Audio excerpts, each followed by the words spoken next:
श्रीमद्भागवतम स्कंद प्रथम अध्याय अष्टम श्लोक संख्या 10 अनुवाद एवं तात्पर्य श्री श्रीमद अभय चरणारविंद भक्तिवेदांत स्वामी श्री प्रभुपाद द्वारा।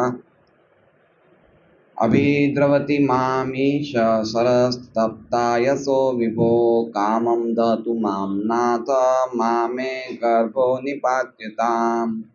अभिद्रवति और आता हुआ, माम मेरी, ईशा हे प्रभु, शर बाण, तप्त अग्नितुल्य, अयसः लोहा, विभो हे महान, कामम इच्छा, दहतु जला दे, माम मुझको, नाथ हे रक्षक, माँ मत, मैं मेरा, गर्भ गर्भ, निपात्यताम गर्भपात हो।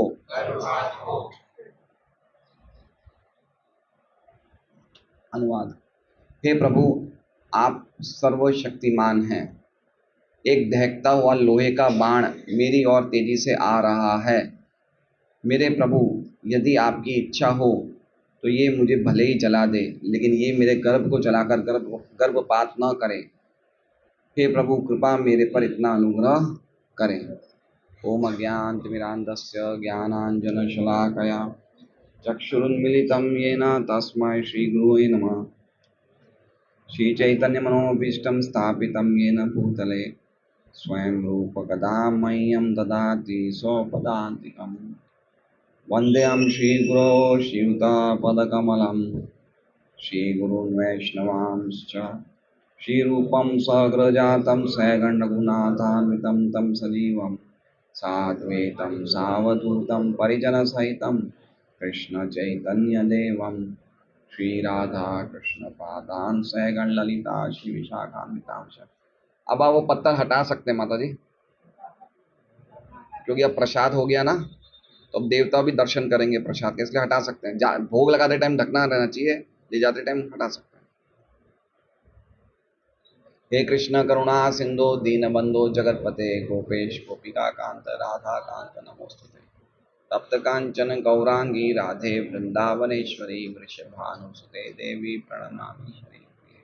वाञ्छा कल्पतरुभ्यश्च कृपा सिन्धुभ्यः पतितानां पावनेभ्यो वैष्णवेभ्यो नमो नमः। श्री कृष्ण चैतन्य प्रभु नित्यानंद श्री अद्वैत गदाधर श्रीवासादि गौर भक्तवृंद। हरे कृष्णा कृष्णा कृष्णा हरे हरे, हरे राम राम राम हरे।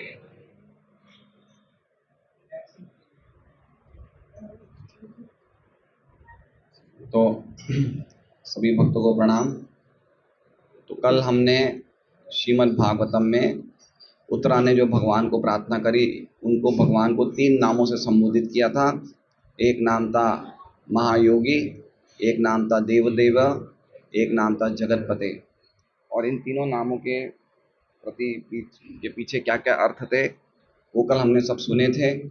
इसके अलावा श्री प्रभुपाद जी के तात्पर्य में हमने ये भी सुना कि हमारी मृत्यु परिहार्य है। परिहार्य मतलब निश्चित है। और निश्चित क्यों है, किस कारण से है, क्या कारण था तात्पर्य में? हमारी ईर्ष्या की भावना से हमारी मृत्यु निश्चित है। तो अगर हमें भगवान के धाम में जाना है जहाँ पे मृत्यु नहीं है, तो यहाँ पे हमें ईर्ष्या के भाव से मुक्त होना पड़ेगा।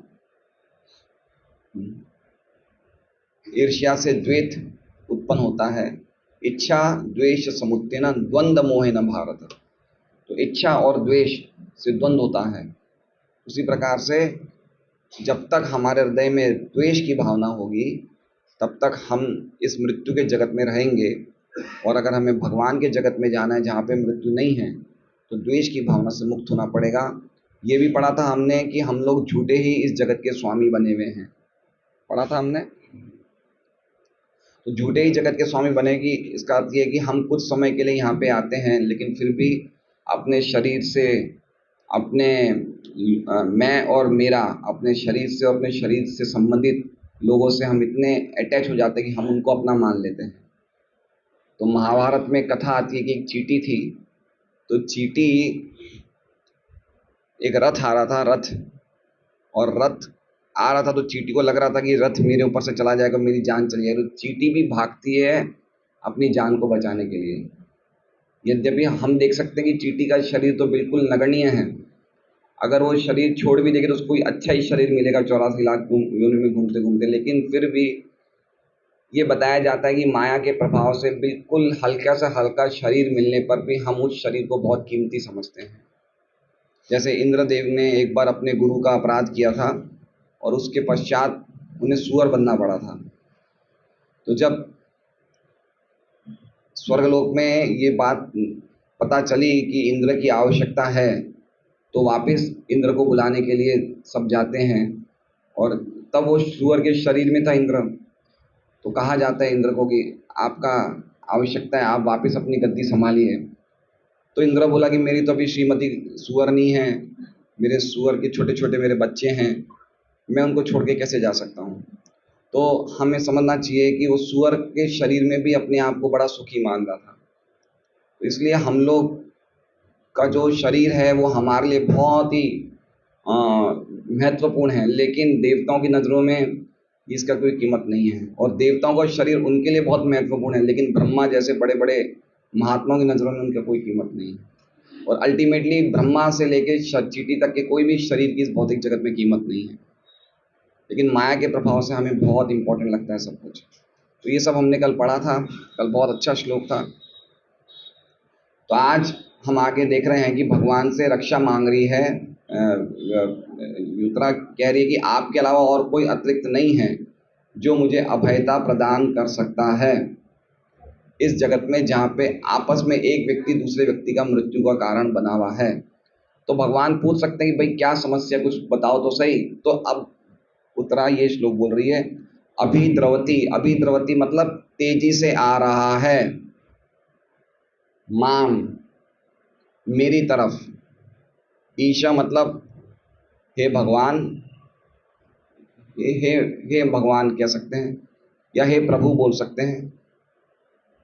क्या आ रहा है, शरस तप्ता यशो, शर मतलब बाण, तप्त मतलब जलता हुआ, अयसो मतलब लोहे का।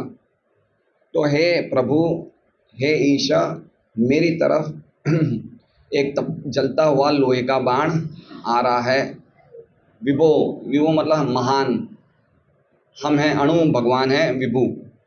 तो हे महान, हे प्रभु, मेरी तरफ एक जलता हुआ लोहे का बाण आ रहा है। ये पहली 2 लाइन का शब्द है।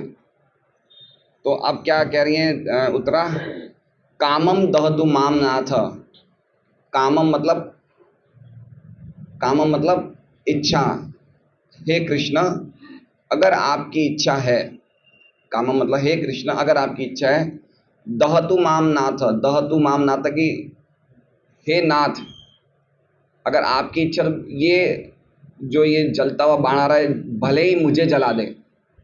क्या कहना चाहती है कि हे नाथ, अगर आपकी इच्छा हो, जैसे भगवान बोल सकते हैं, भगवान बोल सकते हैं कि अब तुम्हें जीते, शुरू की 2 लाइन सुन के भगवान ऐसा बोल सकते हैं कि अब तुम्हें जीने की क्या अभिलाषा है, तुम्हारे पति तो है नहीं, क्या अभिलाषा है। तो इसलिए तीसरी लाइन बोल रही उत्तरा कि हे नाथ, अगर आपकी इच्छा है कि मैं नहीं जीऊँ तो ठीक है, मुझे जला दीजिए। माँ में गर्भो निपात्यता, माँ मतलब नहीं, मैं मतलब मेरा, गर्भो मतलब गर्भ, निपात्यता मतलब मेरा गर्भ नहीं गिराएं।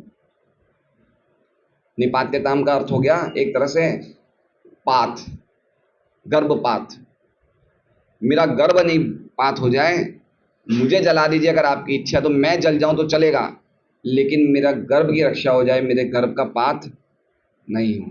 तो इस तरह से ये श्लोक का अर्थ है। हे विभो, हे ईश, एक जलता हुआ लोहे का बाण मेरी तरफ तेजी से चला आ रहा है, अगर आपकी इच्छा हो तो मैं भले ही जल जाऊं, लेकिन मेरे गर्भ नहीं गिरे, उसका पतन नहीं हो। ये प्रार्थना उत्तरा यहाँ पे कर रही है। तो इसमें जैसे कल 3 शब्द थे भगवान को संबोधित करने के लिए, इसमें भी आज भी 3 शब्द हैं। कौन कौन से हैं? ईशा, विभो और नाथ।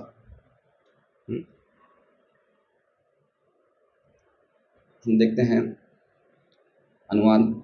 हे प्रभु, आप सर्वशक्तिमान हैं। एक दहकता हुआ लोहे का बाण मेरी ओर तेजी से आ रहा है।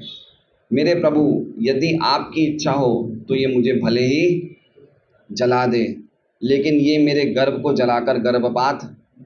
देखिए उत्तरा का क्या ज़बरदस्त क्वालिटी है, अद्भुत क्वालिटी उत्तरा को। वो अपने आप को मारने के लिए, मरवाने के लिए तैयार, लेकिन मेरा गर्भ बच जाए, है ना। और आजकल की स्त्रियां क्या हैं, अपने आप को बचाने के लिए गर्भ को मार देती हैं। होता है नहीं होता है?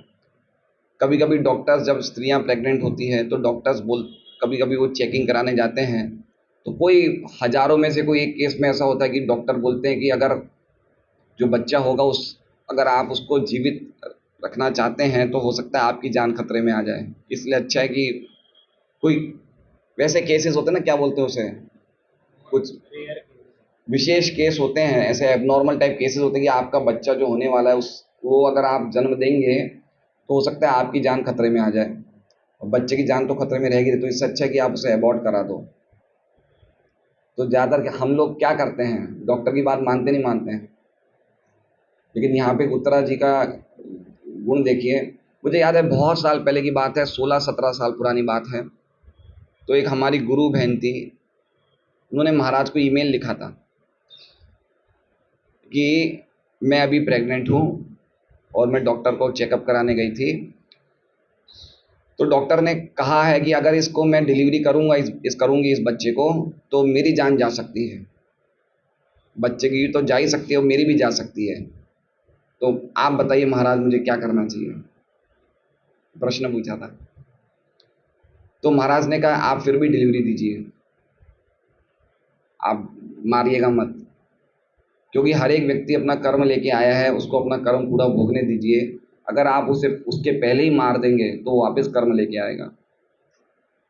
इसलिए फिर वो हमारी गुरु बहन ने उसको जन्म दिया, और जन्म देने के बाद मुझे जहाँ तक ऐसा ध्यान है कि वो उनकी खुद की तो डेथ नहीं हुई थी, लेकिन कुछ समय के बाद वो बच्चे की डेथ हो गई थी। हैं?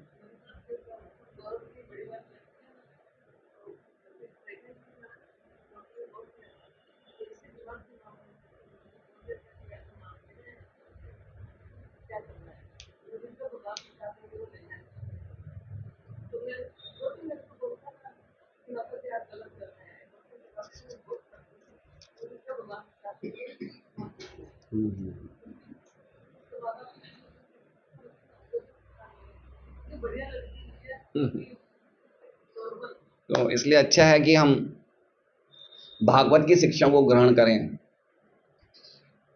आज ही मैं महाराज का लेक्चर सुन रहा था, तो महाराज ने कहा कि 2 भागवत होते हैं, एक ग्रंथ भागवत होता है, एक भक्त भागवत होता है। उनमें से दोनों ही बड़े हैं, लेकिन इन दोनों में से भी कौन बड़ा है? ग्रंथ भागवत बड़ा है या भक्त भागवत बड़ा है? कौन बड़ा है? दोनों बराबर है, लेकिन फिर भी देखिए, अब ऐसे गोपियों का प्रेम, यशोदा महारानी का, यशोदा जी का प्रेम सब उच्च लेवल का, लेकिन फिर भी एक कंपैरिजन तो होता है।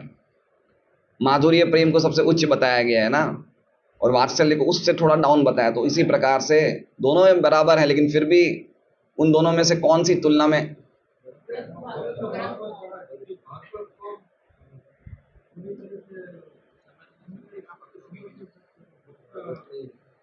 भक्त भागवत बड़ा है, सही बात है। भक्त भागवत इसलिए बड़ा है कि भक्त भागवत का प्राण श्रीमद् भागवतम ग्रंथ है, और उसका पूरा जीवन ही भागवत के अनुसार चलता है। भक्त अपना जीवन चलाता ही भागवत की शिक्षाओं के हिसाब से, इसलिए भक्त भागवत बड़ा है। इसलिए अगर वो कोई व्यक्ति अपने आप को भक्त मानता है लेकिन भागवत की शिक्षाओं से अपना जीवन नहीं चला रहा, तो भक्त नहीं है। बहुत इंपॉर्टेंट बात बताई आज महाराज ने। हम अपने आप को भक्त मान रहे हैं, लेकिन जो भागवत की शिक्षाएं हैं उसके हिसाब से हम अपना जीवन नहीं जी रहे हैं तो फिर हम भक्त है ही नहीं। इसलिए भक्त अपने जीवन, भागवत को ही अपने जीवन बना लेते हैं, भागवत की शिक्षा को ही अपना जीवन बना लेते हैं। इसलिए भक्त भागवत श्रीमद् भागवतम से बड़ा है। और वही भक्त जब प्रचार करता है तो उसके प्रचार से लोग भक्त बनते हैं। इसलिए बहुत इंपॉर्टेंट बात है कि जो भागवत में लिखा है, इसलिए अंतिम श्लोकों में लिखा हुआ है कि श्रीमद् भागवतम पुराणम अमलम यद वैष्णवानां प्रियम यस्मिन् पारमहंस्यम एकम ज्ञानम परम गीयते यत्र ज्ञान विराग भक्ति सहितम नैष्कर्म्यम आविष्कृतम तच्छृण्वन् सुपठन विचारेन परो भक्त्या विमुच्येन नर। कौन सा नर विमुक्ति को प्राप्त होता है? जो भागवत को सुनता है, तत्क्षणवन सुपठन बोलता है, और विचारन जो विचार करता है।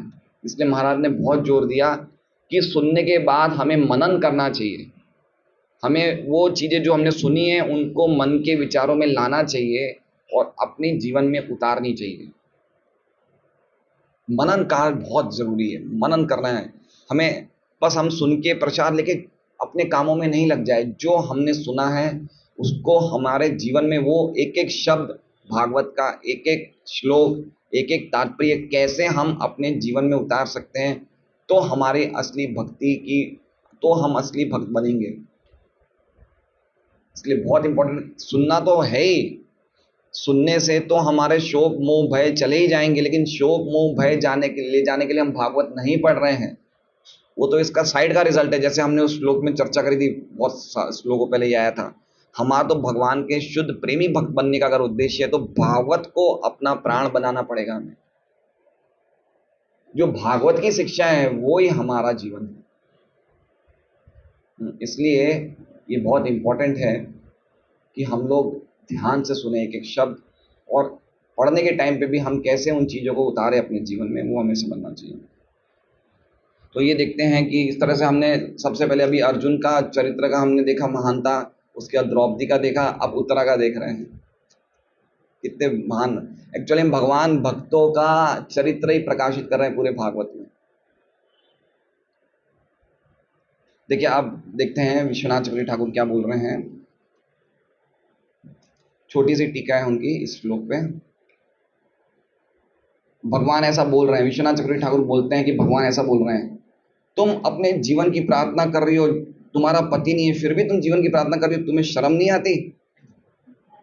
तुम्हारे पति जीवित नहीं हैं फिर भी तुम अपने जीवन की प्रार्थना कर रही हो, तुम्हें शर्म नहीं आती? तो उस पर उत्तरा बोल रही है, मैं अपने जीवन को बचाने के लिए नहीं कर रही हूँ, लेकिन मैं मेरे बेटे के प्राण की रक्षा के लिए बोल रही हूँ। इतना सही है उनका तात्पर्य। अब देखिए इसमें दो बात समझनी चाहिए कि कृपि क्यों नहीं मरी थी, याद है? क्योंकि उनके पुत्र जीवित थे, तो इसलिए वो स्वमरण नहीं हुआ था, उनका सती नहीं हुआ था। और उसी प्रकार से जब अभिमन्यु की मृत्यु हुई तो उत्तरा भी इसलिए नहीं मरी क्योंकि उनके गर्भ में उनका बेटा था। तो इसलिए वैदिक विचारधारा के हिसाब से भाग्यवती स्त्री विवाहित स्त्री को ही बोला जाता है, कुंवारी कन्या भी भाग्यवती नहीं होती है, और विधवा होने के बाद भी स्त्री भाग्यवती नहीं होती। जो उसका असली भाग्य तो वो होता है उसका, उसके पति जब होता है वही उसका असली भागवत, वो उसका वही भाग्य होता है। इसलिए वैदिक रीति के हिसाब से विधवा अशुभ माना जाता है। वैदिक विचारधारा कि विधवा को देखना भी अशुभ माना जाता है। याद है ये सब चीजें पहले चलती थी प्रथा, घर से बाहर नहीं निकलना चाहिए। ये भौतिक विचारधारा, यद्यपि वैदिक विचारधारा है लेकिन ये भौतिक विचारधारा है। आध्यात्मिक विचारधारा है कि विधवा भी भाग्यवती बन सकती है अगर वो भगवान की शुद्ध भक्त बन जाए तो, ये आध्यात्मिक विचारधारा है। तो इसमें उत्तरा को भाग्यशालिनी क्यों कहा गया है? क्योंकि वो भगवान की महान भक्त थी, वो हम पढ़ेंगे तात्पर्य में। तो ये समझना चाहिए कि भागवत की शिक्षाएं पूरी आध्यात्मिक विचारधारा में, क्योंकि भौतिक विचारधारा वाले धर्म को तो भागवत से पहले ही हटा दिया है। धर्म प्रोजित केतवत्र, ये जो वेदों की बातें हैं धर्म अर्थ काम मोक्ष की, कि भाई विधवा को नहीं देखना चाहिए, विधवा को देखना अशुभ माना जाता है, घर से बाहर नहीं निकलना चाहिए, वो सब बातें गलत नहीं हैं, लेकिन इससे ऊंची शिक्षा है कि अगर वो भक्त बन जाए तो उसका भाग्य की कोई सीमा नहीं है। तो अब हम देखेंगे अलग अलग ईश, ईश शब्द का अर्थ हमारे आचार्य क्या बोलते हैं कि यहाँ पे उत्तरा क्या कह रही है, ईश। तो उत्तरा बोल सकती है कि आप मेरे से पूछ रहे हो कि क्या हुआ बताओ, लेकिन उत्तरा इसलिए ईश बोल रही है क्योंकि आप तो अंतर्यामी हो, आपको बोलने की क्या आवश्यकता है, आप तो सब कुछ वैसे ही जानते हो। उस बात को सूचित करने के लिए उत्तरा ईश शब्द बोल रही है। समझे बात को? ईश क्यों बोल रही है कि हम, मुझे आपको बोलने की क्या जरूरत है, क्या आपको नहीं पता मेरी क्या समस्या है, मैं क्यों आपके पास ये प्रार्थना करूं? इस बात को सूचित करने के लिए कि आप अंतर्यामी हो, आपको तो सब कुछ पता है, इसलिए उत्तरा क्या बोल रही है, ईश बोल रही है। आगे विभो क्यों बोल रही है कि अब उनकी जो समस्या है उत्तरा की, उसका निवारण कैसे हो, इसलिए विभो बोल रही है कि आप समर्थ हैं, आपके लिए क्या चीज अशक्य है, आप हर चीज, विभो का अर्थ क्या होता है, कुछ भी कर सकते हैं, इम्पॉसिबल को भी पॉसिबल कर सकते हैं भगवान, इसलिए विभो बोला गया है। तो उत्तरा ये बताना चाहती है कि मेरे गर्भ जल रहा है अश्वत्थामा के बाण से, तो आप तो कुछ भी करने के लिए समर्थ हैं। तो इस बात को द्योतित करने के लिए उत्तरा विभो बोल रही है कि आप कुछ भी कर सकते हैं, आप जो चीजें नहीं घटित हो सकते हैं उसे भी घटित कर सकते हैं। महाभारत के युद्ध में जयद्रथ के टाइम तो सूर्यास्त हो गया था ना, तो भगवान ने वापस सूर्योदय कर दिया। तो आपके लिए क्या चीज असंभव है? तो क्या ये संभव नहीं कि मेरा जो परीक्षित तो मर ही गया था ना, परीक्षित मर गया था, शरीर जल गया था परीक्षित का, लेकिन वापस भगवान ने जीवित कर दिया। तो जब आपके लिए कोई भी चीज असंभव नहीं, आप असंभव को भी संभव बना सकते हो, इसलिए मेरे क्या मरे हुए गर्भ को आप जीवित नहीं कर सकते हो, इसलिए उत्तरा क्या बोल रही है, विभो, विभो बोल रही है। और तीसरा नाथ, तो भगवान बोल सकते हैं कि भाई मैं तो वैसे ही भक्तों की रक्षा करता हूं, तो इतनी सब प्रार्थनाएं करने की क्या आवश्यकता है, इसलिए उत्तरा खाली नाथ बोल के सूचित कर रही है कि मैंने आपको नाथ बोल के सब प्रकार की प्रार्थनाएं कर दी है। इसलिए बहुत प्रार्थनाओं की क्या जरूरत है, ये सूचित करने के लिए भगवान को नाथ कहकर संबोधित कर रही है। देखिए कितने अद्भुत आचार्यों के अर्थ हैं। हमें समझना चाहिए कि क्या क्या इन शब्दों के पीछे क्या क्या आचार्य बोलते हैं। दूसरे आचार्य क्या बोल रहे हैं कि मेरे भय का निवारण करने में आप सर्वथा समर्थ हैं, इस आशय को सिद्ध करने के लिए उत्तरा ईश बोल रही है। क्यों? क्योंकि ईश का अर्थ होता है नियामक, ईश का मतलब क्या होता है, कंट्रोलर, ईश्वर, ठीक है, ईश का मतलब क्या होता है, नियामक। तो क्या आप इस स्थिति को नियमित नहीं कर सकते हैं जिस स्थिति में मैं समस्या में हूं, इसलिए उत्तरा क्या कह रही है, ईश कह रही है। ऐसे अलग अलग आचार्य अलग अलग अर्थ बताते हैं। और विभो क्यों कह रहे हैं कि भगवान कह सकते हैं भाई देवता भी तो विभु हैं, तो उत्तरा बोल रही नहीं, देवता भी समय वस्तु और स्थान से प्रतिचिन्ह है, प्रतिचिन्ह मतलब समझे, समय से, वस्तु से और स्थान से आवृत हैं। ये हमने बहुत 1-1.5 महीने पहले ये चर्चा करी थी कि भगवान को छोड़ के हर एक वस्तु काल से, समय से और वस्तु से ढका हुआ है। काल से ढका हुआ का मतलब पता है, काल से सीमित मतलब हम लोग काल के द्वारा मारे जा रहे हैं, काल से बढ़कर हम कुछ नहीं कर सकते। जब उस चीज का काल होएगा तो ही वो चीज होगी।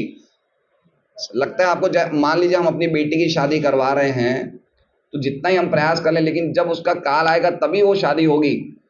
तो हम लोग, यहाँ तक कि देवताओं पे भी काल की कवरिंग रहती है।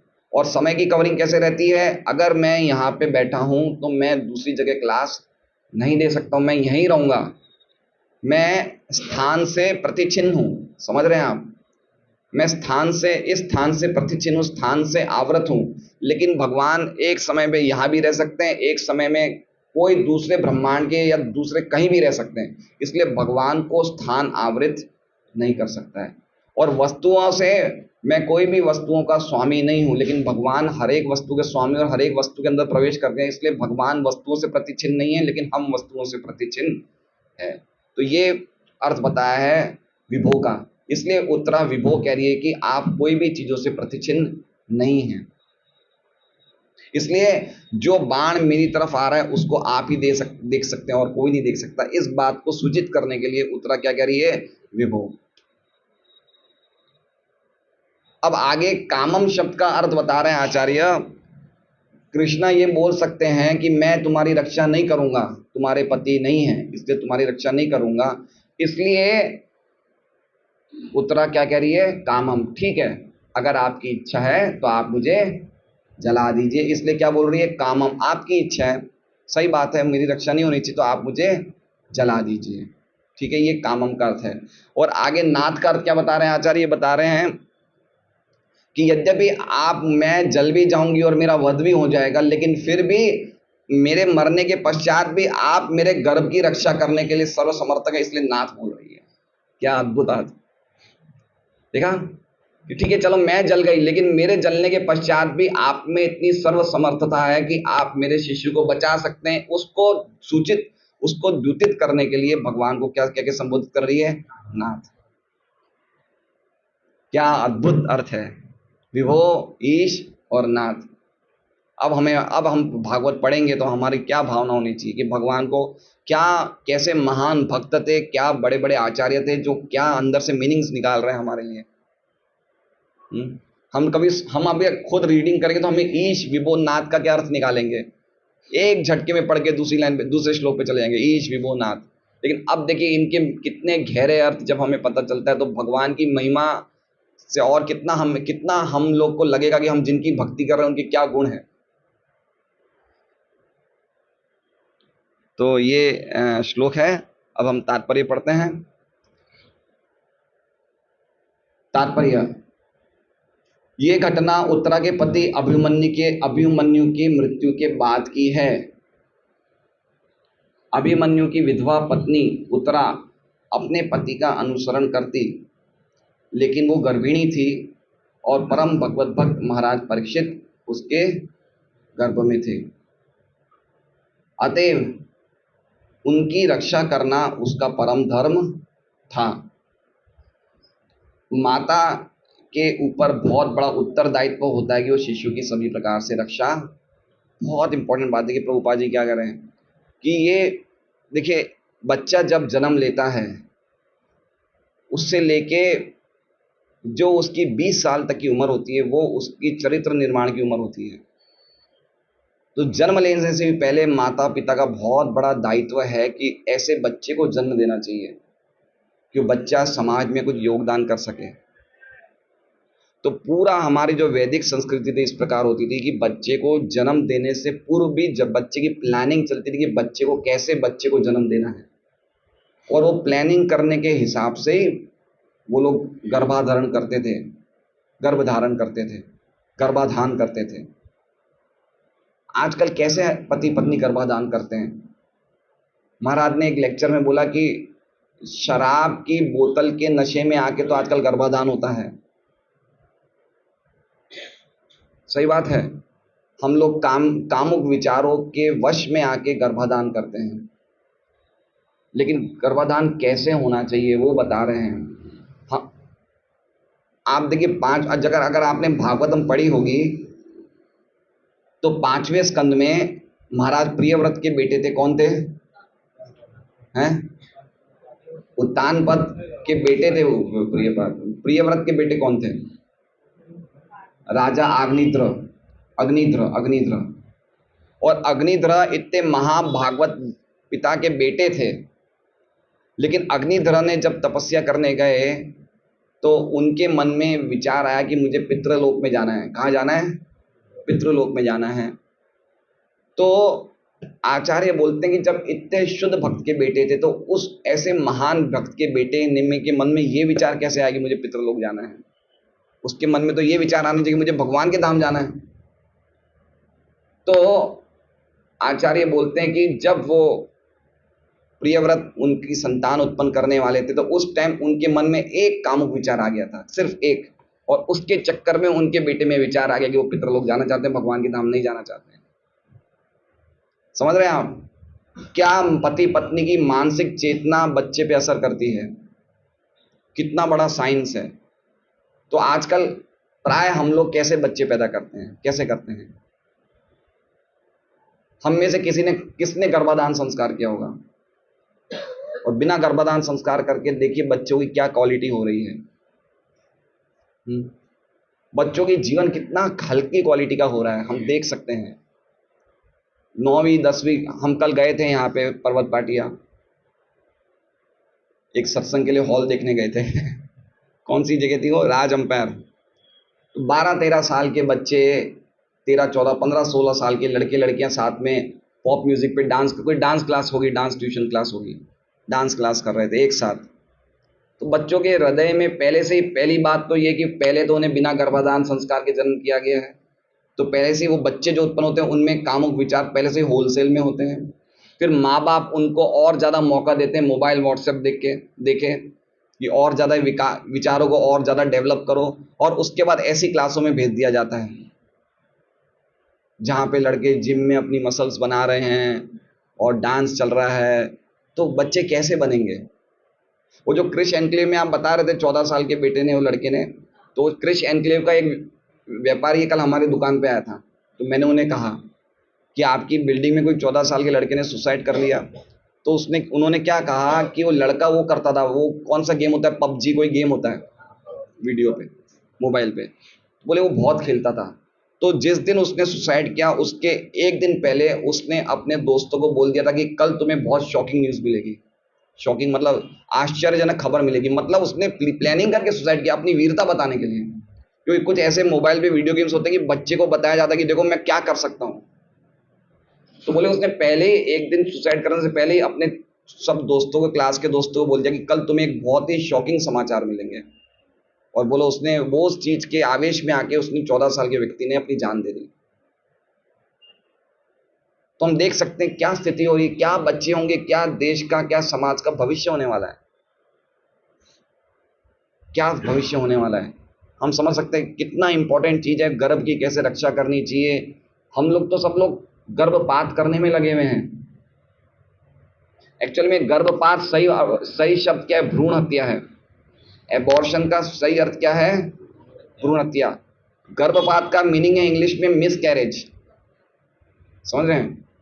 कभी कभी कुछ कारणों से गर्भ पतित हो जाता है, गिर जाता है, उसे मिस कैरेज बोलते हैं। और उसमें और भ्रूण हत्या में बहुत बड़ा अंतर है, एक ही चीज नहीं है। भ्रूण हत्या तो एक्चुअली में गर्भपात नहीं, गर्भ को काटना है। तो जितने भी एबॉर्शन के सेंटर चल रहे हैं, ये सेंटर में क्या हो रहा है?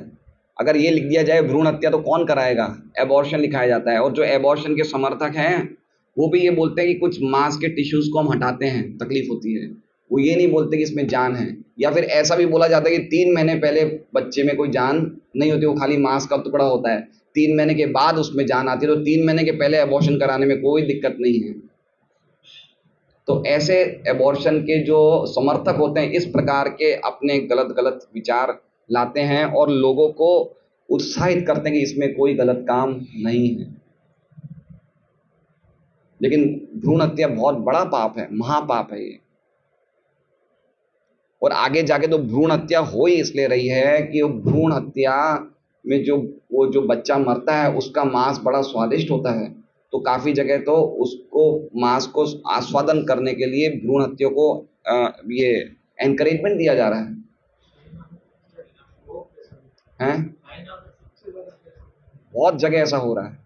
तो आगे जाके कलयुग में होएगा कि माँ बाप अपने बच्चे का मांस खाने के लिए ही भ्रूण हत्या करेंगे। महाराज ने लेक्चर में कहा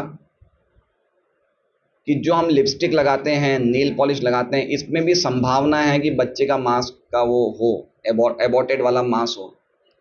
ये तो निश्चित है कि उसमें पशु का, गाय का, बकरी का मांस तो होता है, वो निश्चित है। लेकिन इसकी भी संभावना है कि जो हम ये लिपस्टिक, नेल पॉलिश लगाते हैं अपने आप को सजाने के लिए, उसमें ये चीजें हो सकती है। इसलिए अगर अपनी स्त्रियों का कम से कम, महाराज ने कहा कम से कम भक्तिमती स्त्रियां, ऐसा शब्द बोला महाराज ने, भक्तिमती स्त्रियां कम से कम नेल पॉलिश और लिपस्टिक का उपयोग न करें। अगर उनको करना है तो काजल का उपयोग कर सकते हैं, काजल है, मेहंदी है, इसका उपयोग कर सकते हैं। लेकिन नेल पॉलिश और लिपस्टिक का उपयोग सर्वथा भक्तों के लिए तो एटलीस्ट वर्जित है, जो इन चीजों को जानते हैं। बहुत इंपॉर्टेंट चीज है। क्या जबरदस्त, कैसे बच्चे होंगे, क्या होगा।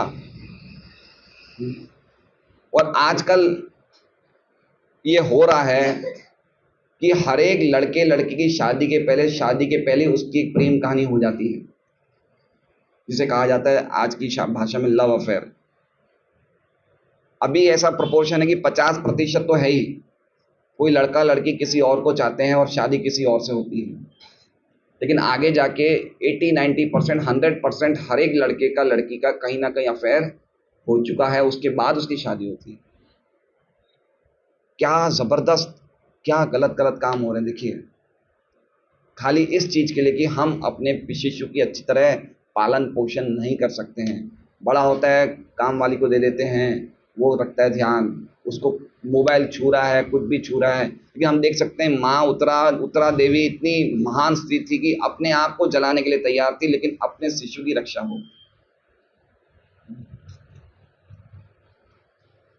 ये सब बहुत इंपॉर्टेंट बातें हैं। एटलीस्ट कम से कम जो भक्त अभी बच्चा जन्म देना चाहते हैं, तो उन्हें तो कायदे में गर्भाधान संस्कार के हिसाब से बच्चे जन्म देने चाहिए। बहुत बड़ा साइंस है। जो आगे जाके बच्चे होंगे उनकी क्वालिटी क्या होगी। तो ये सब चीजें हैं, बहुत गंभीरता से। मैंने क्या कहा, भक्त तो तभी माना जाएगा जो भागवत की शिक्षाएं लेता है, वही भक्त है। माता के ऊपर बहुत बड़ा उत्तरदायित्व होता है कि वो शिशु की सभी प्रकार से रक्षा करें। अतः भगवान श्री कृष्ण के समक्ष अपनी बातें कहने में उत्तरा लजाई। वही बात विश्वनाथ चक्रवर्ती ठाकुर ने कही कि तुम्हें शर्म नहीं आती, लाज नहीं आ रही है, तुम अपनी रक्षा जा रही हो। तो ये सिस्टम हुआ करता था कि भाई जब उसकी पति नहीं है तो उसका रहने से क्या फायदा। आजकल ये रीमैरिज चल रही है, आजकल डाइवोर्स तो ऐसे खिलौनों की तरह होता है, वापिस शादी हो जाती है। भाई पति गया, कोई काम नहीं है तुम्हारा, अब क्या काम है, बच्चा है तो अलग बात है। तो ये सिस्टम हुआ करते थे। क्यों तुम चाहती हो, तो इसलिए उत्तरा अपने बच्चे की रक्षा के लिए। तो बताया कि बच्चे की रक्षा कितनी इंपॉर्टेंट है। रक्षा मतलब ऐसा नहीं कि उसे हाथ पकड़ के रोड क्रॉस करवाना, वो रक्षा नहीं। उसको पूरे प्रॉपर शिक्षा देनी, पूरे संस्कार देने। ये बहुत बड़ी जवाबदारी है माँ बाप की, पर्टिकुलरली माँ की तो बहुत बड़ी जवाबदारी है।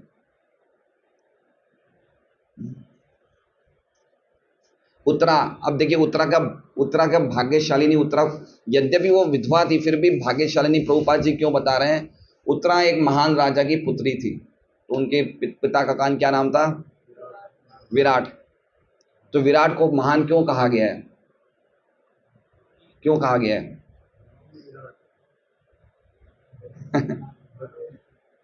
क्योंकि वो भगवान के महान भक्त थे।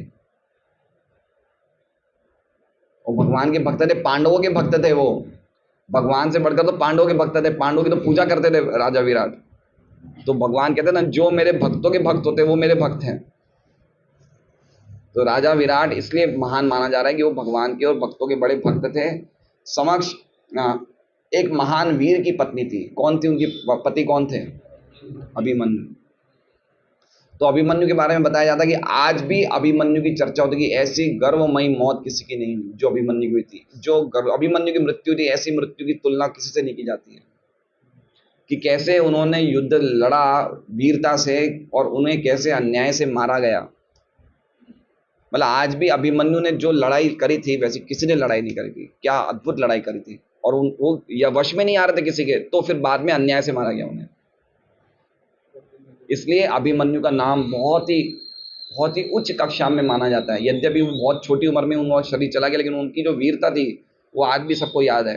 तो एक महान वीर की पत्नी थी, एक महान भक्त की शिष्या थी।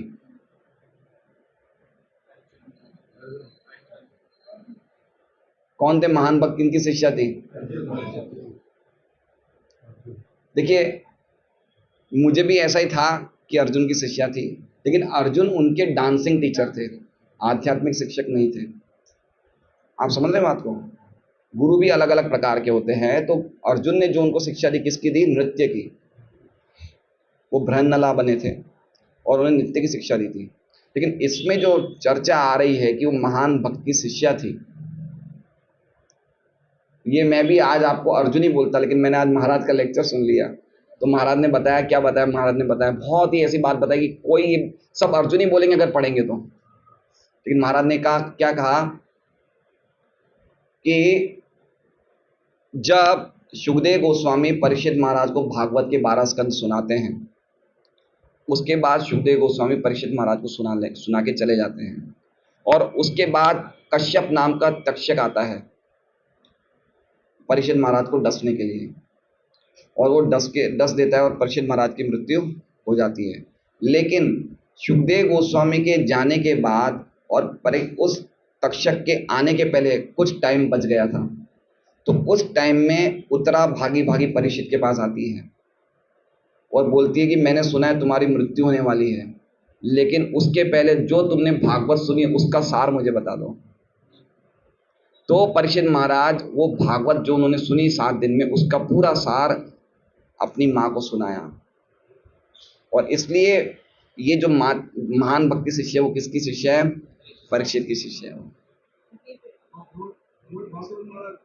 बृहद भागवतम, उस ग्रंथ का नाम है बृहद भागवतम, जो सनातन गोस्वामी ने लिखा है, वो परीक्षित महाराज ने उत्तरा को सुनाया। तो हम देख सकते हैं कि भागवत में 2 जगह बच्चों ने अपनी माँ को शिक्षा दी है। एक किसने दी है? भगवान कपिल ने देवहूति को दी है सांख्य योग की शिक्षा, और एक परीक्षित महाराज ने भगवान अपनी माँ उत्तरा को परम प्रेम कृष्ण का कैसे प्राप्त करे उसकी शिक्षा दी है। अरे अभी गर्भ में कहाँ थे वो? अभी उनकी मृत्यु होने वाली है ना परीक्षित महाराज की, तो उन्होंने भागवत का जो सार है कृष्ण के लिए परम प्रेम कैसे प्राप्त करें वो शिक्षा बताई उत्तरा को। इसमें लिखा है, इसलिए लिखा है कि वो महान भक्त की शिष्या थी।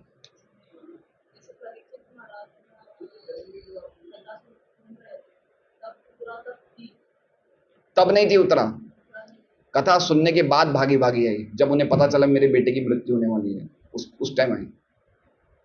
अगर उस टाइम थी तो फिर सुन बोलती क्योंकि मुझे सार बताओ, मेरे पास समय, तुम्हारे पास समय नहीं, मुझे सार बताओ। हाँ, उनको पता चल गया था कि मेरे पुत्र की मृत्यु ने, इसलिए भागे भागे आए और उन्होंने भागवत का सार सुना। बाद में वो एक श्रेष्ठ राजा की माँ भी बनी। कौन है श्रेष्ठ राजा? वही राजा परीक्षित। इस प्रकार से वो सभी प्रकार से भाग्यशालिनी थी। तो इस बताया गया है कि उत्तरा यद्यपि विधवा थी, लेकिन फिर भी वैदिक स्टैंडर्ड के हिसाब से वो अमंगल थी, अशुभ थी, लेकिन फिर भी आध्यात्मिक दृष्टि से, भागवत की दृष्टि से वो परम भाग्यशाली थी, क्योंकि उसके जितने भी संबंधी थे सब भगवान के महान भक्त थे और वो खुद भी भगवान की महान भक्त थे। श्रीमद् भागवतम की जय। वांछा कल्पतरुभ्यश्च कृपा सिंधुभ्यो च पतितानां पावनेभ्यो वैष्णवेभ्यो। हम भी भाग्यशाली हैं क्योंकि हमें आज प्रीति बोध प्रसाद मिलने वाला है। बोलिए।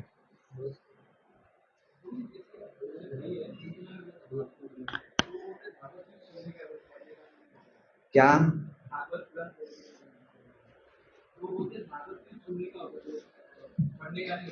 हाँ, लेकिन पढ़ना भी तो सुनना ही होता है। जो हम पढ़ते हैं ना, वो श्रवण का विस्तारित रूप है। श्रवण करना, पढ़ने का मतलब है कि आप श्रवण का विस्तारित रूप से श्रवण कर रहे हो, उसको पढ़ना बोलते हैं। तो पढ़ना भी एक तरह से श्रवण ही है। और जब उसको हम पठन करते हैं, लोगों को सुनाते, तो कीर्तन हो जाता है। तो पढ़ना और सुनना दोनों ही श्रवण की कैटेगरी में आता है। तो अगर हम बोल रहे हैं कि श्रवण करना ही है, तो आप श्रवण करिए, लेकिन फिर भी आप जो अध्ययन कर रहे हो वो भी श्रवण का ही एक रूप है। तो श्रवण खाली सुनने से कंप्लीट नहीं होता है, स्वाध्याय करने से कंप्लीट होता है। हरे कृष्ण। और कोई प्रश्न?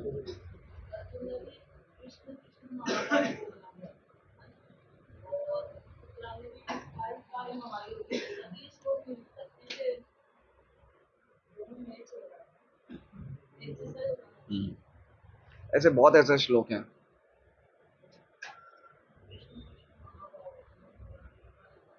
पाई पाई महायोगी मैच हो रहा है। एक जैसा अर्थ तो नहीं, थोड़ा अर्थ तो अलग अलग है, दोनों की स्थितियां अलग अलग थी, थोड़ा अर्थ तो अलग अलग है, लेकिन फिर भी भगवान से प्रार्थना कर रहे हैं हमारी रक्षा करने के लिए, ऐसे समझना चाहिए।